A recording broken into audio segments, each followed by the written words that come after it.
सोबत विजू माने होता. विजू दादा मी जातो. म्हणलं कुठे? सुनैनाच्या घरी. काय रे? तर म्हटलं खरंच लोचा झालाय, बहुतेक पकडलं गेलंय आमचं सगळं, लपडं झालं आता. आणि मग मी गेलो हिच्या घरी. तर हिची आई आहे ना, ती म्हणजे अन्नपूर्णा आहे. वा. तिचं कसं आहे की तिच्या घरी जर कुणी गेलंय तर ते न खाता बाहेर नाही पडू शकत कधीच.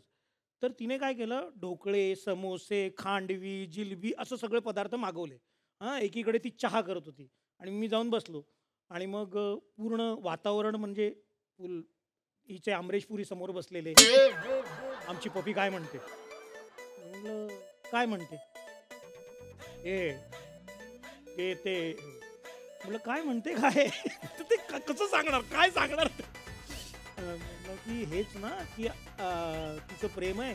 तर हो आमचं प्रेम आहे आणि आम्ही लग्न करणार आहोत. तिकडनं तिची आई किचनमधनं, लाजा वाटत नाहीत का तुम्हाला हे बोलताना? तुम्ही आजकालची पोरं, इथे ढोकळा आणते, इथे समोसा आणते, अरे शरम वाटली पाहिजे. काय बोलतोयस तू?